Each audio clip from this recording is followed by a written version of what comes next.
নমস্কার বন্ধুরা। চেয়ারের গদি না পাপোশ, কোনটা চাই? দুভাবেই ইউজ করতে পারেন। আমি আজকে যেটা বানিয়ে দেখাবো, এটা আমার একটা পুরনো সোফার কিছুটা অংশ ছিল, কাপড়। সেই কাপড়টাকে আমি অ্যাড করে নিলাম, মোটামুটি একটা রেক্ট্যাঙ্গুলার সাইজ আমি বানিয়ে নিলাম। দুটোর দিকেই রেক্ট্যাঙ্গুলার করে আমি সেটাকে অ্যাটাচ করে নিলাম, আর দুটো সাইড আমি খালি রাখলাম। এবারে এই সাইডগুলো যেগুলো আমি অ্যাড করে নিয়েছি, জয়েন করে নিয়েছি, সেই জয়েন্টগুলো যেখানে আছে সেখান থেকে আমি 1 ইঞ্চ মতন এরকম দাগ টেনে দিলাম। দুপাশে 1 ইঞ্চ 1 ইঞ্চ ছেড়ে দিলাম। দিয়ে বাকি অংশগুলো এই যে 1 ইঞ্চ করে না যেটা ছেড়েছি, সেটা আমি পিন দিয়ে আলাদা করে দিচ্ছি। তার কারণ পরে যখন স্টিচ করব তাহলে এটা স্ট্রেট হবে, পুরো ব্যাপারটা বসবে। তারপরে বাকি অংশগুলো আমি 2 ইঞ্চ করে করে ছেড়ে ছেড়ে আমি এরকম স্ট্রেট লাইন দিয়ে দিলাম। আর এই স্ট্রেট লাইনগুলো যেখানে যেখানে দিলাম এখানেও কিন্তু পিন দিয়ে দেবেন, তাহলে সেলাই করতে সুবিধা হবে আর এটা সরে যাবে না, উঁচু নিচু হয়ে যাবে না।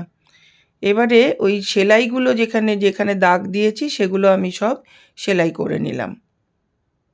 এই দেখুন, তাহলে আমার কি হলো, এরকম মাঝে মাঝে একটা করে হোল হয়ে গেল, যেটার এই সাইডেও খোলা, আবার উল্টো দিকটাতেও এ দেখুন খোলা। এই রকমভাবে খুলে রাখলাম। এবারে আমার যত পুরনো জিনিস, যত ছোট ছোট টুকরো জিনিস, বিভিন্ন সালোয়ার বা কামিজের ছোট টুকরো, পুরনো নতুন মিলে অনেক টুকরো আমি এরকম করে রাখি, যেগুলো ফেলি না, সেগুলো আমি আস্তে আস্তে এই যে হোলগুলো আছে এই হোলগুলোর ভেতরে আমি ভরে দিলাম।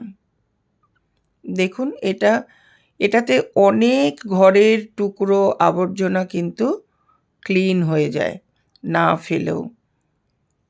পুরনো অনেক সালোয়ার বা কামিজ বা বাচ্চাদের ছোট জিনিস যেগুলো স্যান্ডো গেঞ্জি, যেগুলো নরম টাইপের, সেগুলো কিন্তু ছিঁড়ে গেলে আমরা জেনারেলি ঘর মোছার কাজে ব্যবহার করি।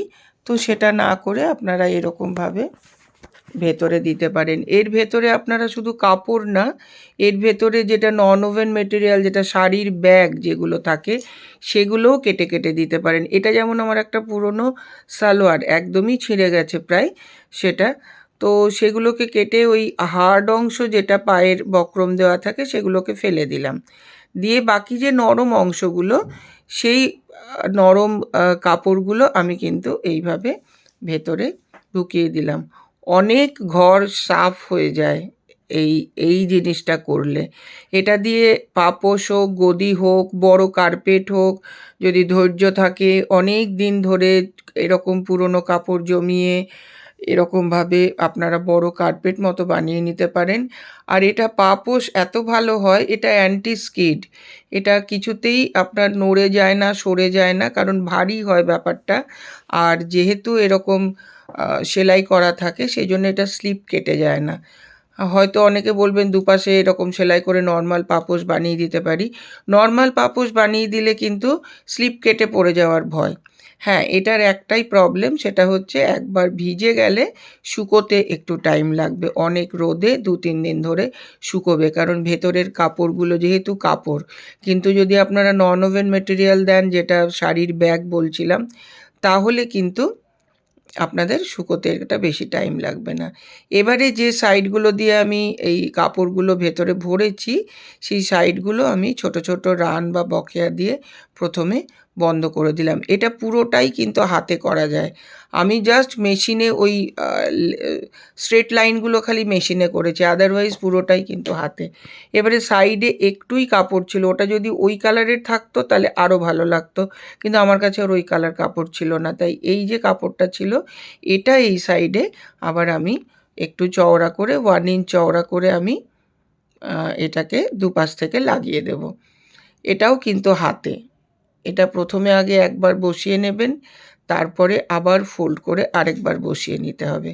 নেওয়ার পরেও আমি দেখলাম উল্টো দিকটা যখন আমি করছিলাম তখন উল্টো দিকটা না খুব একটা ক্লিন হয়নি, খুব একটা পরিষ্কার সেলাই হয়নি।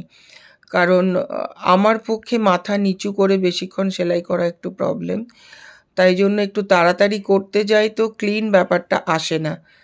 তাহলে কি করলাম তখন, আপনারা দেখুন উল্টো দিকটা আমি ঘুরিয়ে দেখাচ্ছি আপনাদের।